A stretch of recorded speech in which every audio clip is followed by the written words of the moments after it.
tugas saya sebagai calon guru penggerak angkatan 9 mengenai aksi nyata modul 1.4 yaitu tentang budaya positif. Nah, di tugas saya ini saya harus menyebarkan pemahaman dan penerapan pengalaman tentang budaya positif. Sebelumnya, apa yang tersirat pada Bapak dan Ibu tentang budaya positif? Apakah itu budaya positif?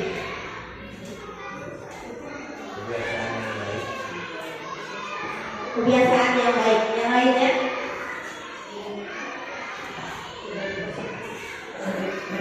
Tentang budaya positif. Apakah budaya positif itu? Tadi ada salah satu dewan guru kita yang menjawab adalah kebiasaan yang baik.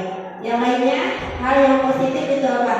Ini artinya seperti yang tersirat di dalam 6 dimensi profil belajar Pancasila tentang nilai-nilai kebajikan. Nilai-nilai kebajikan ini diantaranya disiplin, tanggung jawab, pantang menyerah, saling menghormati. Itu salah satunya. Nah, ini akan kita gali selama kegiatan sharing antara saya dengan dewan guru semua. Yang akan saya sampaikan 1 jam ke depan, mudah-mudahan waktu berjalan kegiatan dengan lancar. Yang pertama adalah perubahan paradigma belajar. Yang kedua, disiplin positif. Yang ketiga, motivasi perilaku manusia. Yang keempat, kebutuhan dasar manusia. Yang kelima, posisi kontrol restitusi. Kemudian keyakinan kelas dan segitiga restitusi.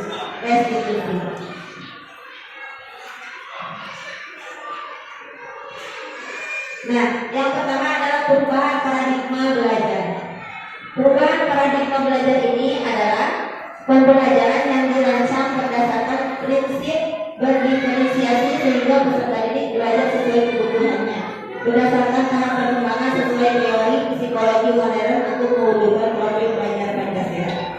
Paradigma pembelajaran kita, sadar tidak sadar, mungkin kita masih harus banyak belajar.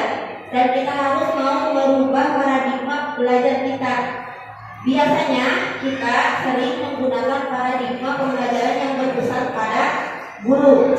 Nah, harusnya pembelajaran itu berpusat pada siswa.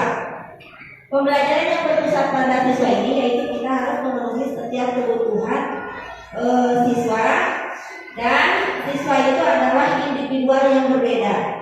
Jadi kita tidak bisa menyamaratakan pendidikan pembelajaran kepada semua siswa, karena siswa adalah individu yang unik yang memiliki karakter masing-masing dan juga potensi masing-masing.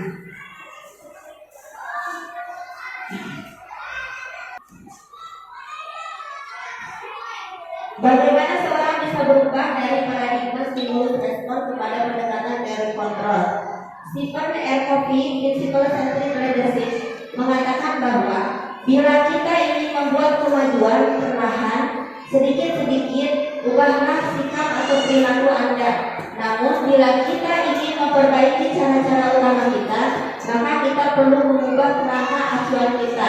Ubahlah bagaimana Anda melihat dunia, bagaimana Anda berpikir tentang manusia. Ubahlah paradigma Anda, skema pemahaman dan penjelasan aspek-aspek tertentu tentang realitas. Nah, seperti kita sedang menggenggam tangan kita. Nah, di sana kita sedang menggenggam sesuatu yang sangat berharga untuk kita. Siapakah yang bisa membuka tangan kita? Siapa? Kita sendiri, betul sekali ya. Adapun paksaan dari siapapun, karena itu sangat berharga untuk kita. Jadi, yang bisa membuka tangan kita sendiri adalah kita sendiri. Kita tidak bisa dikendalikan oleh orang lain, atau kita tidak bisa dipaksa oleh orang lain, karena kita memiliki sesuatu yang berharga untuk kita, itu yang harus kita selalu jaga. Jadi kalau kita ingin berubah, maka perlahan-lahan kita harus mengubah diri kita sendiri. Nah, kita sebagai pamong yang tugasnya adalah menuntun peserta didik kita ke arah yang lebih baik dengan selamat dan bahagia. Jadi ketika kita belajar itu, anak didik kita itu harus bahagia, tidak ada di bawah tekanan gurunya. Nah, ini juga sesuai dengan filosofi Hajar Dewantara bahwa pembelajaran kita itu harus modern atau kekinian. Jadi tidak bisa pada zaman dulu dengan sekarang itu disamakan, karena zaman sekarang itu berbeda. Mereka sudah mengenal alat digital. Nah, sedangkan kita dulu belum ada. Jadi kita harus mengikuti perkembangan zaman sesuai dengan kodrat zaman anak-anak yang sekarang.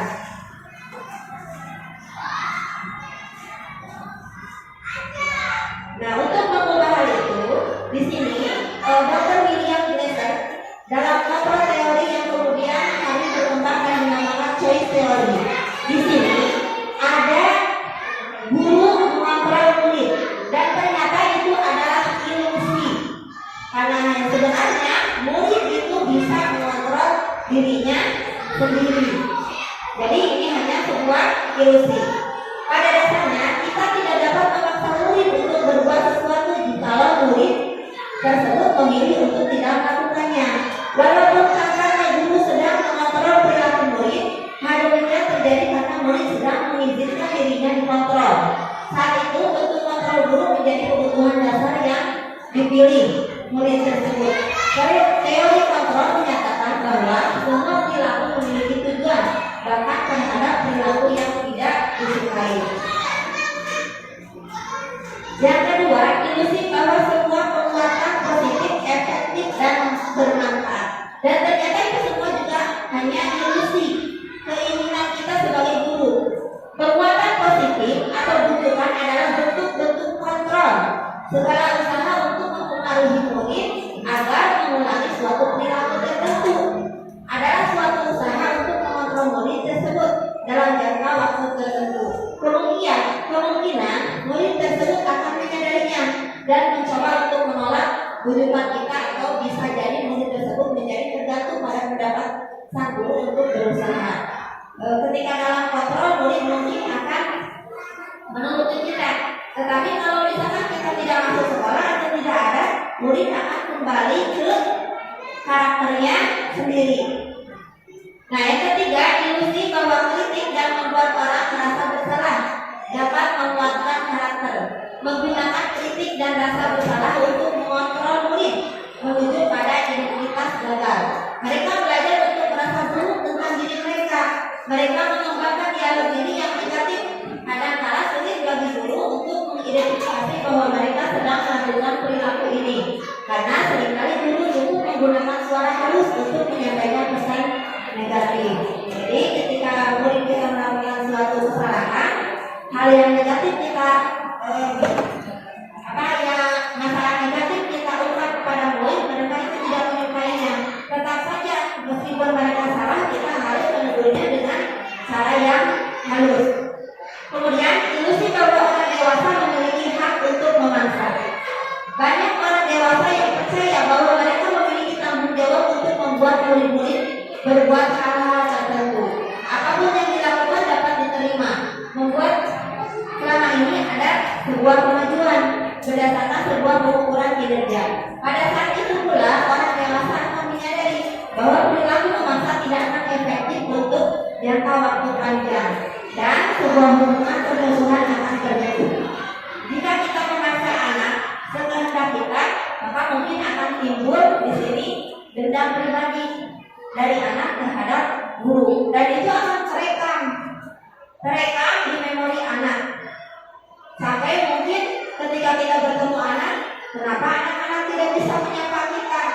Kenapa untuk tersenyum pun tidak mau? Nah, itu masalahnya di sini. Karena kita pernah memaksa mereka tidak sesuai dengan keinginan mereka, atau menegur mereka dengan suatu yang kata-kata yang negatif atau yang sedikit memaksa kepada mereka. Selanjutnya,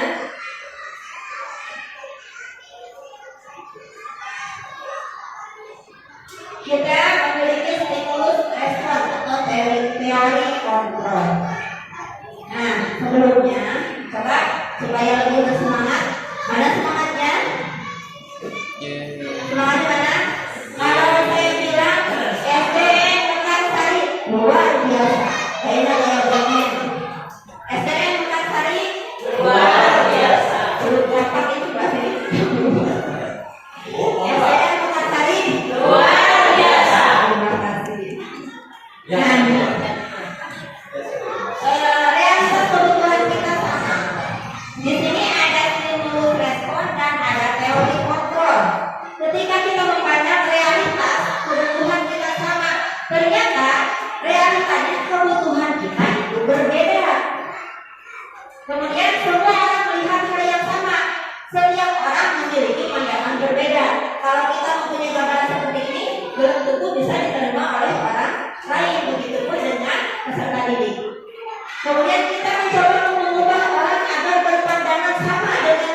semua perilaku memiliki tujuan.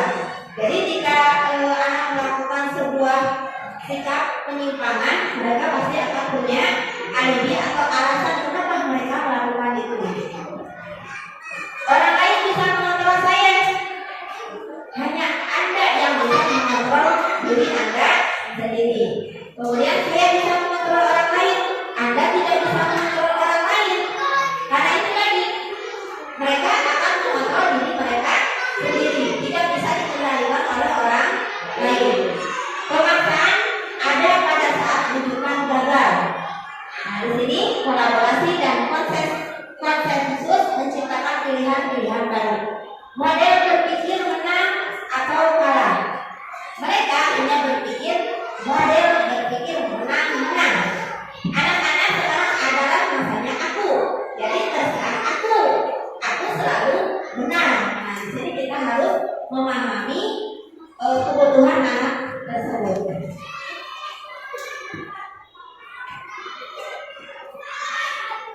Selanjutnya yang kedua adalah disiplin positif. Masalahnya, di mana ada kemerdekaan, disitulah harus ada disiplin yang kuat. Sungguhnya disiplin itu bersifat disiplin, yaitu kita sendiri yang mewajibkan kita dengan semangatnya. Tetapi itu sama saja.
Berarti kebutuhan dasar apa yang sedang dia penuhi?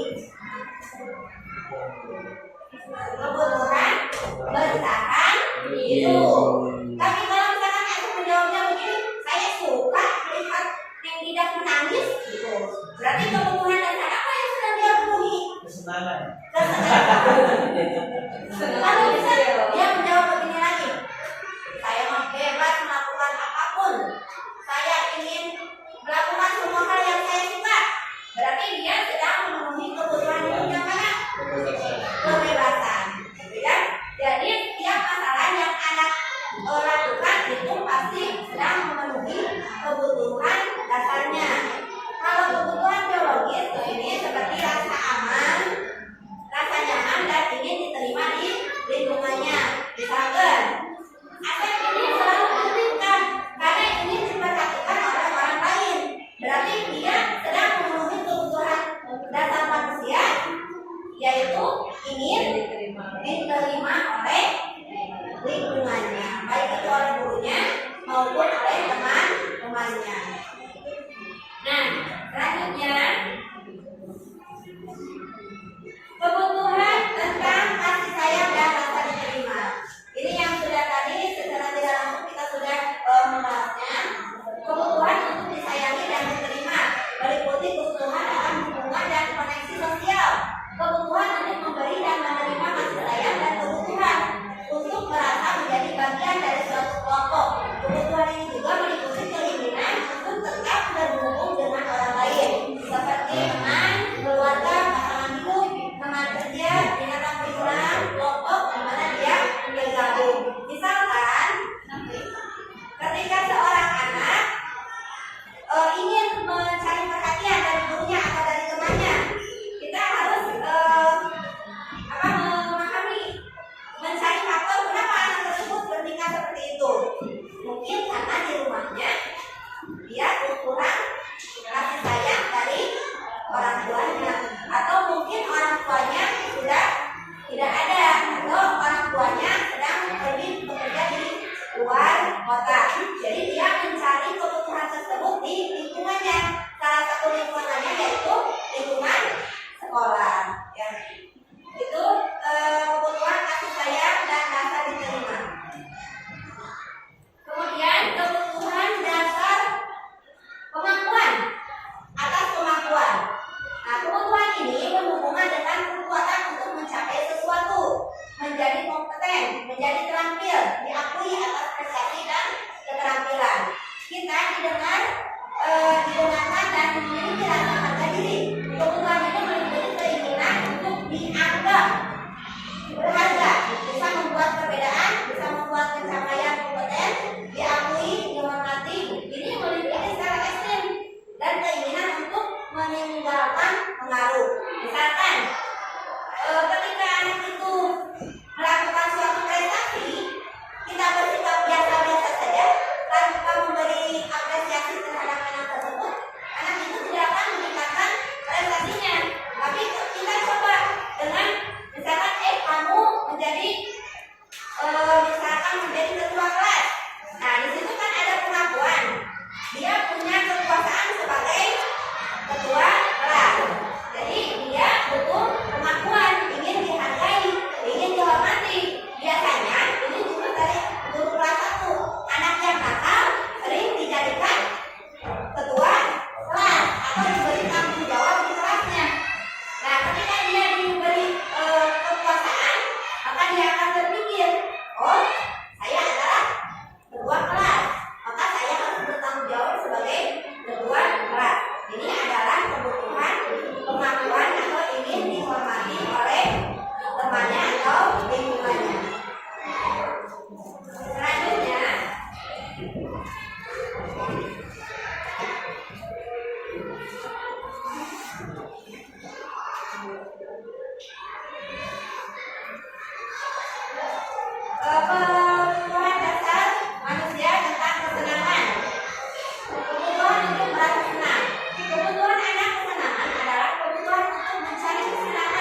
Anak-anak ketika bertemu dengan pelajaran tersebut, misalkan saya tidak mau, jadi dia hanya diam atau hanya menulis saja.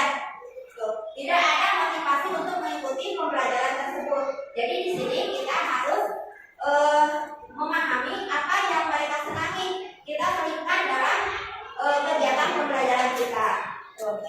Ini kebutuhan untuk merasa senang.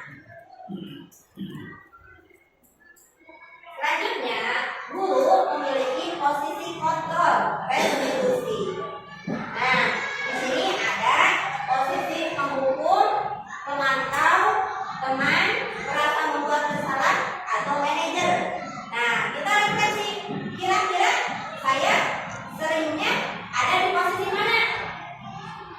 Misalkan penghukum, pemantau, teman, atau merasa membuat kesalahan, atau sebagai manajer. Kalau sebagai penghukum seperti ini contohnya, ketika anak melakukan kesalahan, kamu ya sudah beberapa kali ibu ingatkan kamu, kenapa masih juga melakukan kesalahan? Ayo berdiri di sini, misalkan. Atau ayo kamu kelas sampai bersih. Nah, itu berarti posisi itu sebagai penghukum. Nah, kira-kira kita seringnya di posisi mana? Ya, kita akan belajar ini agar kita tahu posisi kontrol kita sebagai guru. Nah, ini yang tadi, seorang guru bisa menggunakan hukuman fisik ataupun verbal. Orang-orang yang menjalankan posisi penghukum senantiasa mengatakan bahwa sekolah memerlukan sistem atau alat yang dapat lebih menekan murid-murid lebih dalam lagi. Nah, menurut Anda, apakah posisi penghukum ini perlu tidak? Sebagai guru? Perlu ini untuk apa? Memberikan efek Makanya jerah. apa untuk peserta didik? Memberikan efek jerah. Ya, yang lainnya? Supaya gerak tidak berbuat seperti itu lagi. Kita selalu berpikir seperti itu ya. Hukuman akan memberikan efek jerah terhadap mereka. Nah, ternyata hukuman ini bisa membekas dan mempengaruhi psikologi mereka. Kadang membuat trauma. Ya, ada cara yang lebih efektif dari sekedar hukuman. Nah, kita sama-sama belajar dan kita akan berubah sesuai dengan posisi kita sebagai guru. Nah, posisi penghukum ini ternyata kurang efektif dan hukuman itu akan membuat trauma. Anak-anak bisa terganggu psikisnya. Dengan hukuman tersebut, kadang-kadang anak-anak itu jerah. Saya tidak mau sekolah. Kemarin juga saya dihukum. Nah, kadang-kadang seorang guru itu selalu memvonis anaknya itu salah. Nah, di sini kita akan mempelajari bagaimana caranya supaya kita berdiskusi dengan anak ketika anak melakukan sebuah kesalahan. Selanjutnya, posisi sebagai teman. Di sini guru pada posisi ini tidak akan menyakiti murid, namun akan tetap berupaya mengontrol murid melalui persuasi. Posisi teman pada guru bisa negatif atau positif. Positif di sini berupa hubungan baik yang terjalin antara guru dan murid. Guru di posisi teman menggunakan hubungan baik dan humor untuk mempengaruhi seseorang. Mereka akan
Posisi sebagai pemantau.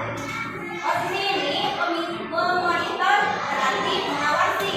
Pada saat kita mengawasi, kita bertanggung jawab atas perilaku orang yang kita awasi. Posisi pemantau berdasarkan pada peraturan-peraturan dan konsekuensi dengan menggunakan sanksi atau konsekuensi. Kita dapat memisahkan hubungan pribadi kita dengan murid sebagai seorang yang menjalankan posisi pemantau. Pertanyaan yang diajukan seorang pemantau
dilakukan kepada anak. Namun kita juga bisa memberikan hukuman yang seimbang. Kalau sekarang sudah tidak ada lagi zamannya, misalkan kamu nakal, kamu harus membersihkan WC. Kalau dulu kan seperti itu ya. Kalau sekarang mungkin untuk menguranginya, efek negatifnya itu misalkan kalau dia berbuat kesalahan, dia menulis di bukunya, menulis janjinya, misalkan saya tidak akan melakukan kesalahan itu lagi, tapi ulang buku, gitu. Ya itu namanya penyiksaan ya, itu ya. Lanjutkan ke materi selanjutnya. Nah, di sini ada yang disebut dengan keyakinan keras dan restitusi. Apa yang dimaksud dengan restitusi? Nah, restitusi adalah cara kita berdiskusi dengan anak didik kita agar mereka bisa kembali ke kelompoknya dengan meyakinkan dan membuat mereka merasa bahwa kesalahan yang mereka lakukan itu bisa diperbaiki.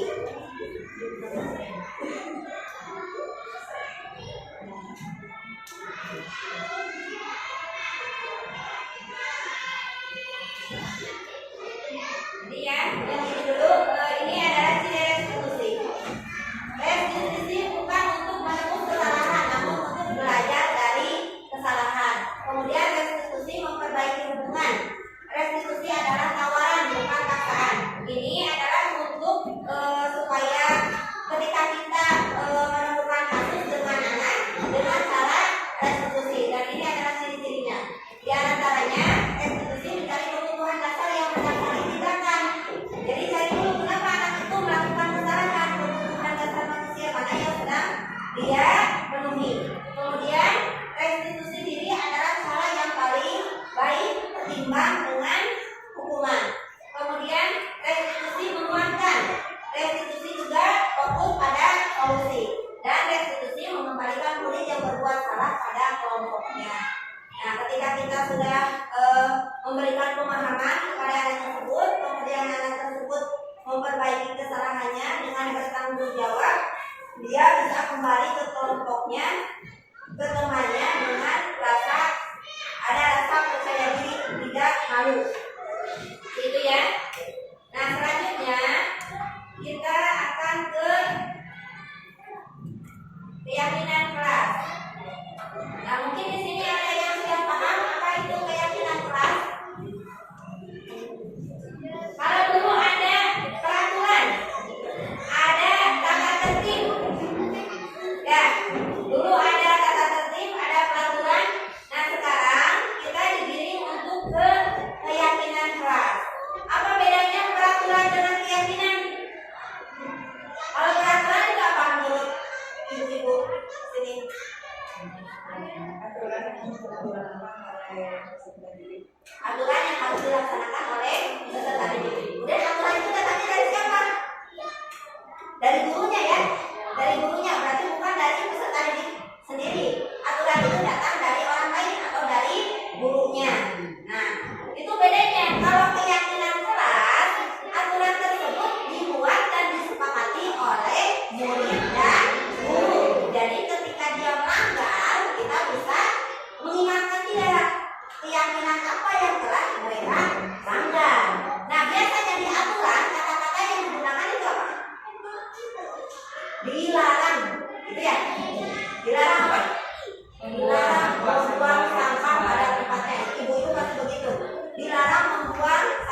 Baik, disiplin juga bisa dengan disiplin waktu.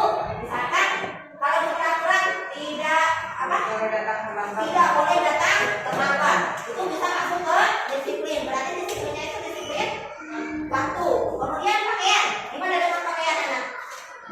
Kadang-kadang anak-anak kan berpakaian yang keluar, gitu ya, baju dikeluarin atau apa. Berarti itu disiplin apa? Disiplin berpakaian ya.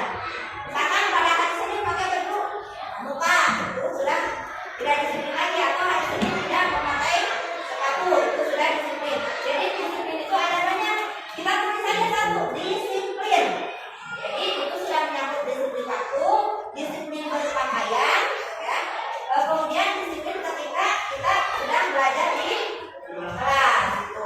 Kemudian tidak boleh mengganggu siapa kalau di kelas temannya.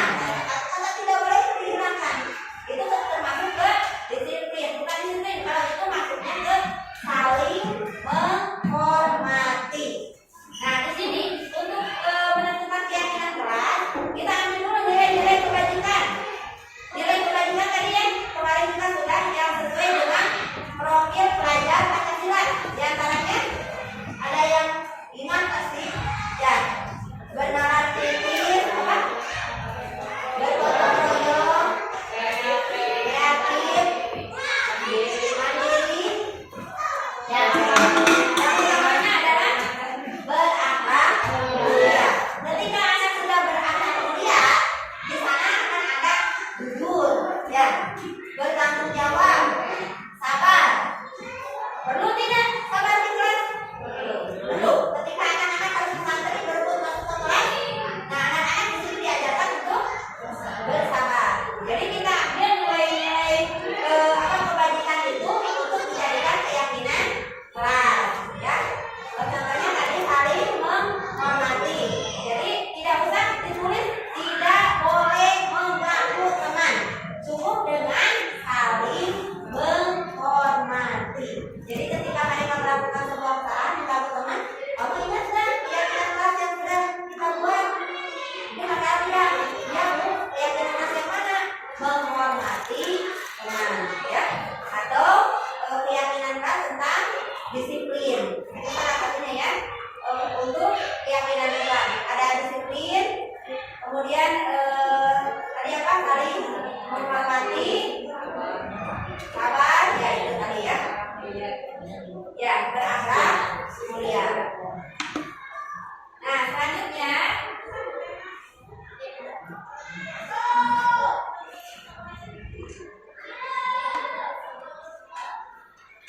pembentukan keyakinan kelas ini harus dengan anak, ya. Misalkan anak di sini disuruh dikasih kertas, kemudian disuruh tulis keyakinan kelas apa yang akan kita sepakati. Tadi kan sudah dijelaskan nilai-nilai kebajikan itu seperti disiplin, saling menghormati, jujur, bertanggung jawab, misalnya ya.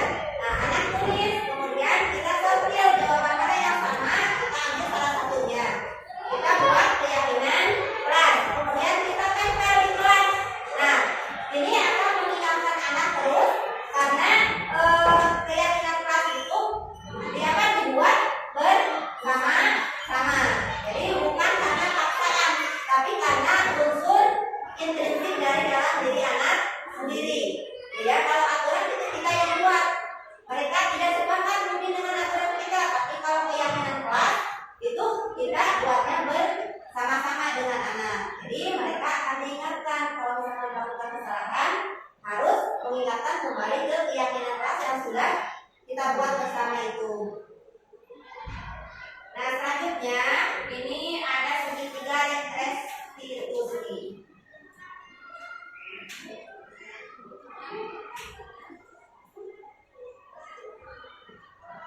Apa yang dimaksud dengan segitiga restitusi?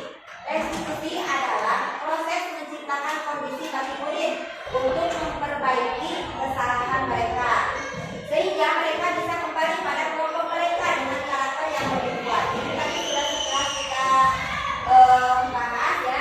Restitusi juga adalah proses kolaboratif yang mengajarkan murid untuk mencari solusi untuk masalah dan membantu murid berpikir tentang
Nah, ini disebut dengan validasi data.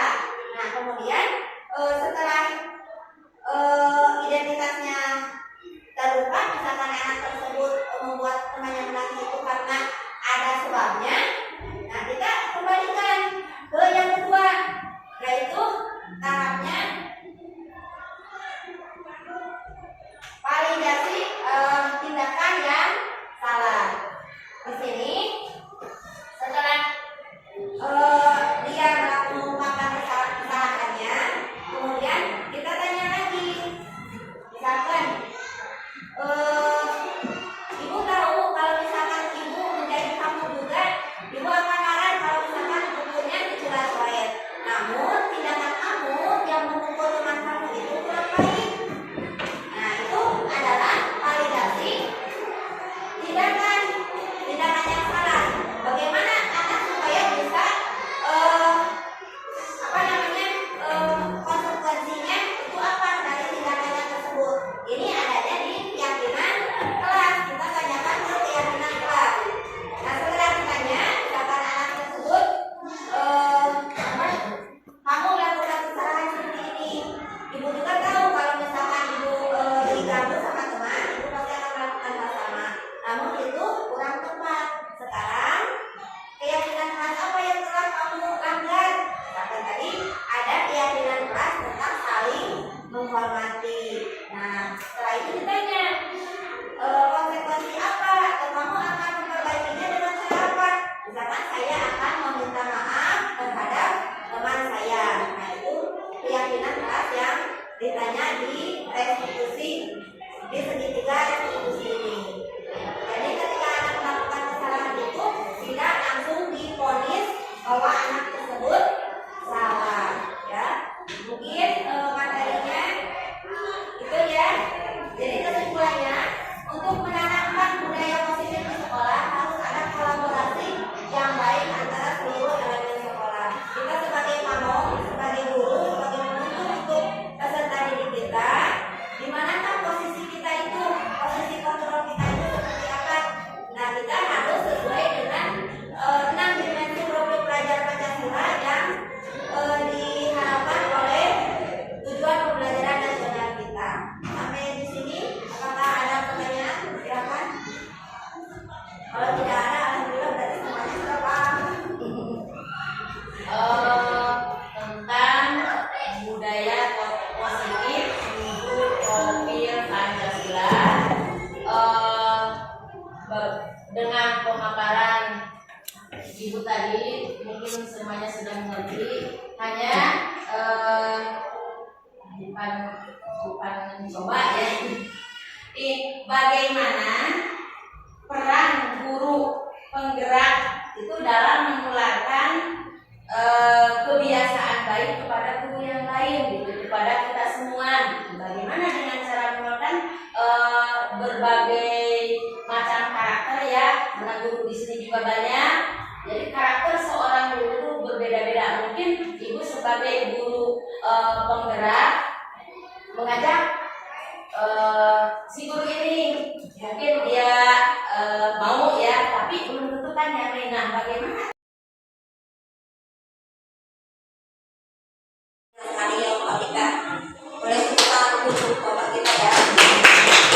Kita yang lalu, maaf kalau saya tidak salah di sini ada yang ini teman gitu ya. Jadi Malu tapi malu. lalu rasa malu itu adalah sebagian dari iman. Kan begitu ya Pak Ustadz ya. Malu itu adalah sebagian dari iman. Ketika seseorang sudah tidak punya rasa malu, berarti Jangan kemaluan. berarti keimanan mereka itu sudah berkurang ya. Coba kita lihat. Yang sudah kehilangan rasa malu, mereka datang kapan saja. Seperti Bapak bilang tadi, bertemu dengan guru biasa saja, cuek saja, tanpa salaman dan yang lain. Berarti dia sudah tidak punya rasa malu. Yang lebih parah yaitu mengikuti kebudayaan timur, kebudayaan barat. Sedangkan kita adalah sebagai seorang muslim adalah mengikuti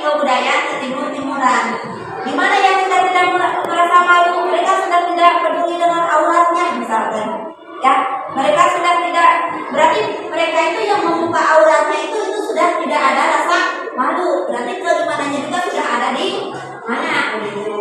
Nah, saya harapkan tidak ada ya di sini Maya. Guru misalkan membuka aurat di depan anak didiknya, nggak ada yang seperti itu. Mungkin cara berpakaian juga di sini sebagai guru, anak-anak itu jeli. Ya, anak-anak itu paling kritis dengan gurunya. Bahkan kacamata gurunya terbuka, anak-anak tahu.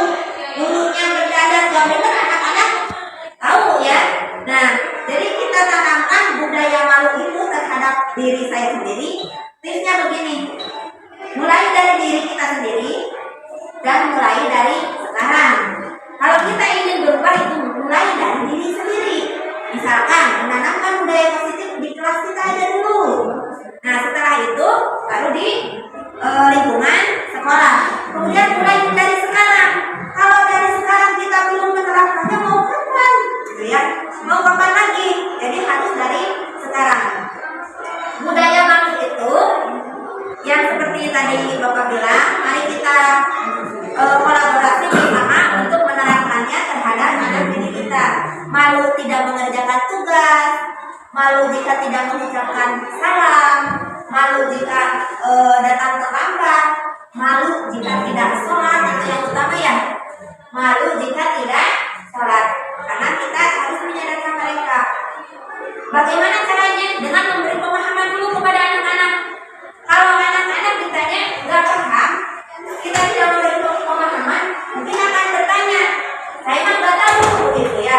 Tapi kalau misalkan kita berikan pemahaman seperti tanggung jawab masing-masing dari cara berpakaian, atau misalkan kamu ini jam masuknya berapa, keyakinan kelas mana yang sudah kamu langgar, lalu tidak sih kamu melanggar peraturan yang sudah kamu buat sendiri, mungkin kita akan bisa kembalikan ke sana.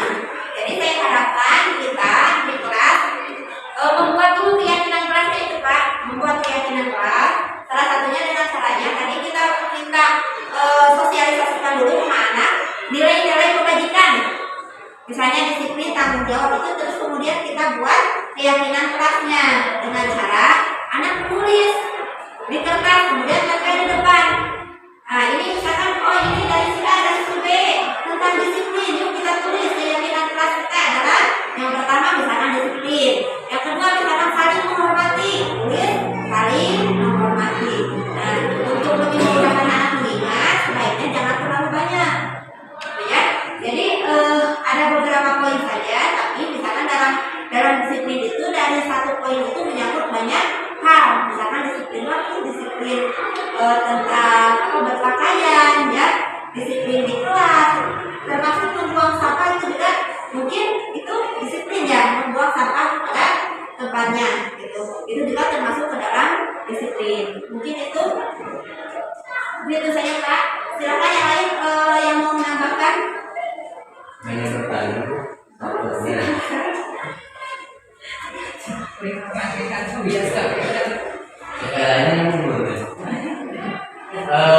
Tadi di dalam kurikulum, maaf saya keluar ke dalam balik Bu, ambil istri, kasihan sakit kalau dia. Terus di dalam pembelajaran kurikulum merdeka itu kan kita itu jangan memaksakan anak gitu dalam belajar ataupun dalam aturan yang di kelas ataupun yang di sekolah. Tahu saya gitu, yang namanya aturan baik perundang-undangan, hukum negara ataupun hukum agama, semua sifatnya sih memaksa. Gimana tuh?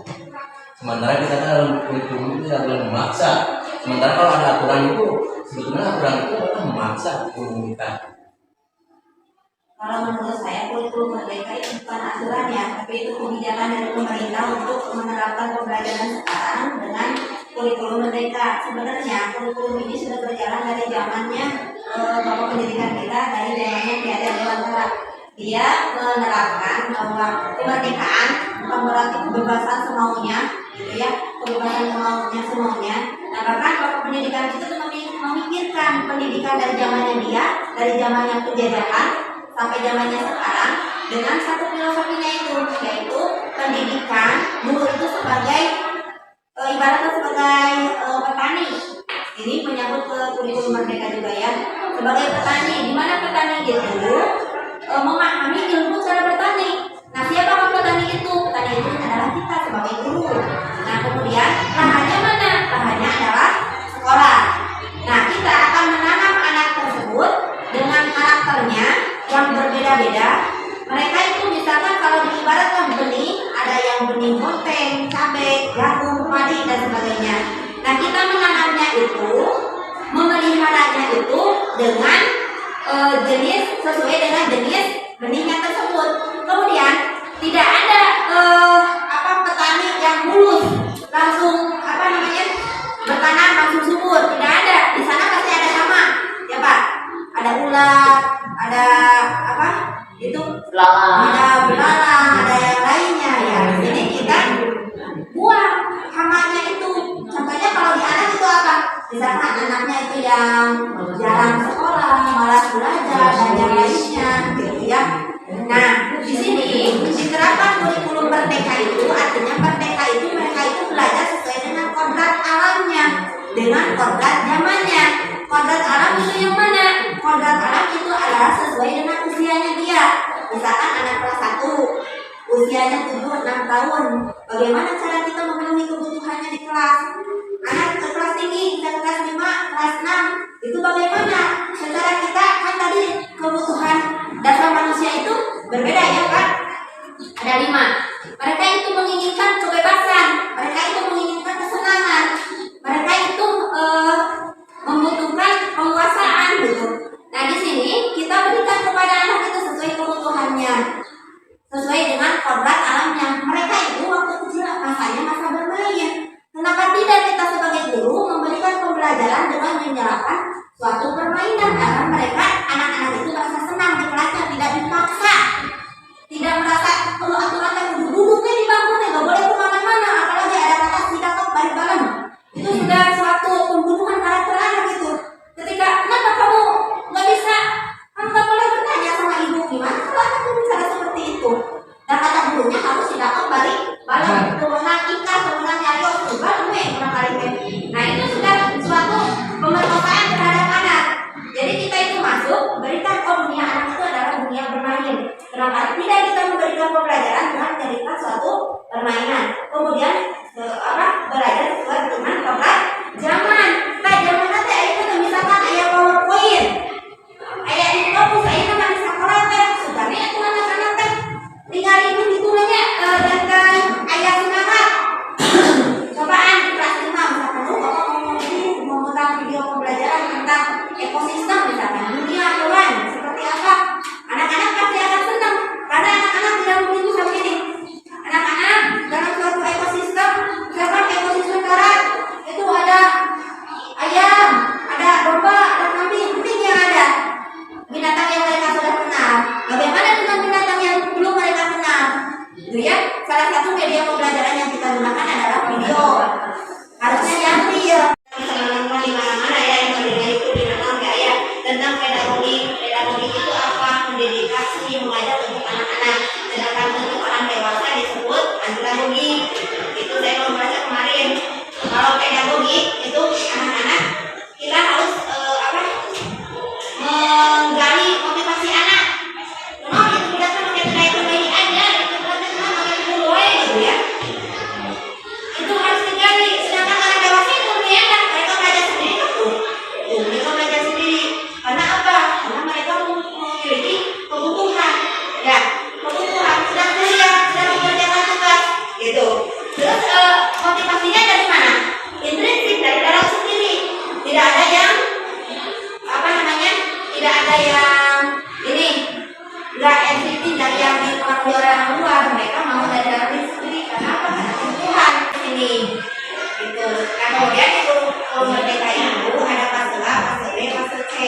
Kalau kita tidak bisa membuat capaian pembelajaran sendiri, kita bisa ATM dulu, yaitu amati, tiru dan modifikasi dari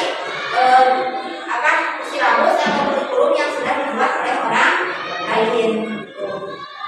Takut, semoga tidak puas agar Bapak bisa mencari referensi yang lain.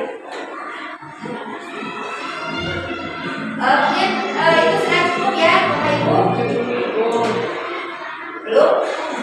Sudah ya. Terima kasih atas waktunya. Kita tutup dengan membaca Alhamdulillahirobbilalamin. Semoga kegiatan ini bermanfaat dan semoga yang mau ikut guru penggerak diberi motivasi, mempunyai keinginan.